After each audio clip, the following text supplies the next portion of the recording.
ಇನ್ನೊಂದು ಗೊತ್ತಾ, ಈ ದೇಶದಲ್ಲಿ ದೇಶ ಪ್ರೇಮಿ ಯಾರು, ದೇಶದ್ರೋಹಿ ಯಾರು ಅಂತ ಕನ್ಫ್ಯೂಸ್ ಆಗ್ಬಿಟ್ಟಿದೆ. ಪ್ರಶ್ನೆ ಕೇಳೋರೆಲ್ಲ ದೇಶದ್ರೋಹಿಗಳಾಗ್ಬಿಟ್ಟಾರೆ. ಸ್ವತಂತ್ರಕ್ಕೆ ಮುಂಚೆ ಬ್ರಿಟಿಷರಿದ್ದಾಗ ಗಾಂಧಿ ದೇಶಪ್ರೇಮಿ, ಸ್ವತಂತ್ರ ಬಂದ್ಮೇಲೆ ಗೋಡ್ಸೆ ದೇಶಪ್ರೇಮಿ, ದೇಶದ್ರೋಹಿ ಆಗ್ಬಿಟ್ಟಿದ್ದಾರೆ ಗಾಂಧಿ. ಇತ್ತೀಚೆಗೆ ಹೈದರಾಬಾದ್ನಲ್ಲಿ ಒಂದು ಗಾಂಧಿಯವರ ಸ್ಮರಣೆಯಾಗಿ ಒಂದು ಫೋಟೋ ಎಕ್ಸಿಬಿಷನ್ ನಡೀತು. ಟೈಮ್ಸ್ ಆಫ್ ಇಂಡಿಯಾದಲ್ಲಿ ಆ ಫೋಟೋ ಎಕ್ಸಿಬಿಷನ್ನ ಒಂದು ಫೋಟೋ ಹಾಕಿದ್ರು. ಅದರಲ್ಲಿ ಏನಂದರೆ 1948 ಮಹಾತ್ಮ ಗಾಂಧಿಯವರು ಒಂದು ಕೋಮು ಸೌಹಾರ್ದದ ಒಂದು ಸಭೆಯಲ್ಲಿ ಪಾಲ್ಗೊಂಡು ಆಫ್ಟರ್ ಫ್ಯೂ ಡೇಸ್ ಹಿ ಪಾಸ್ಡ್ ಅವೇ ಅಂತ. ಅಂದರೆ ಬಡ್ಡಿ ಮಕ್ಕಳ ಅವ್ರು ಪಾಸ್ಡ್ ಅವೇ ಅಲ್ಲ ಕಣೋ, he was killed by a first terrorist of this country ಅಂತ. ಇತ್ತೀಚೆಗೆ ಅತುಲ್ ಕುಲಕರ್ಣಿ ಅವರು ಬಂದಿದ್ರು.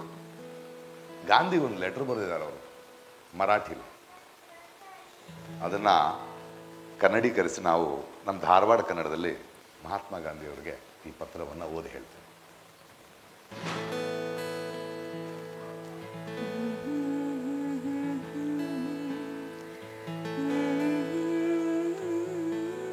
ಬಾಪು, ಅಲ್ಲ ನೀ ಯಾಕೆ ಸಾಯವಲ್ಲಪ್ಪ?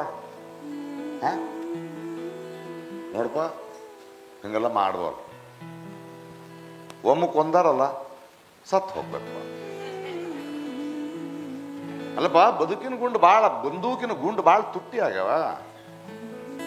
ನೀ ವರ್ಷ ವರ್ಷ ಖರೀದಿ ಮಾಡ್ಸಕತ್ತಿ. ನಿನ್ನ ಕೊಂದವ್ರ ತಲೆಮಾರುಗಳು ಸತ್ತು ಹೋಗ್ಯಾರ. ನಿನಗೆ ಸತ್ತು ಆಯಾಸ ಆಗಿಲ್ಲನ ಬಾಪು? ಹಿಂಗೆಲ್ಲ ಹಠ ಹಿಡಿಬಾರ್ದಪ್ಪ.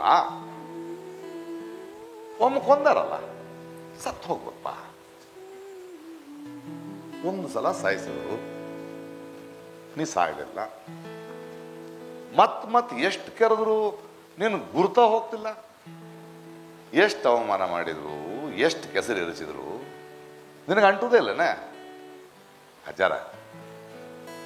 ಹಿಂಗೆಲ್ಲ ಅವ್ರನ್ನ ಸೋಲಿಸ್ತಾರೇನ್ರಿ ಯಾರ? ಒಮ್ಮೆ ಕೊಂದಾರಲ್ಲ, ಸತ್ತು ಹೋಗ್ಬಿಡ್ಬೇಕಪ್ಪ. ನನ್ನ ಮಾತು ಕೇಳು. ಅವ್ರೀಗ ಇನ್ನೊಂದು ಅವಕಾಶ ಕೊಟ್ಟೆ.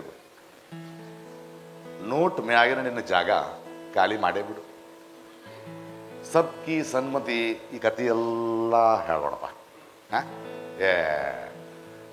ಕೊಂದವ್ರನ್ನ ಹಿಂಗೆ ಕೊಂದ್ರೆ ಹ್ಯಾಂಗ ಅಂತ. ಒಮ್ಮೆ ಕೊಂದಾರಲ್ಲ, ಸತ್ತು ಹೋಗ್ಬಿಡ್ಬೇಕಪ್ಪ. ಈ ನಮೂನಿ ಅವ್ರನ್ನ ಸೋಲ್ಸೋದು ಅಂದರೆ ಅಲ್ಲಿ ತೆಗಿಪ. ಅವ್ರು ಎಷ್ಟು ಮಂದಿ ಅದಾರ, ಏನು ಕತಿ?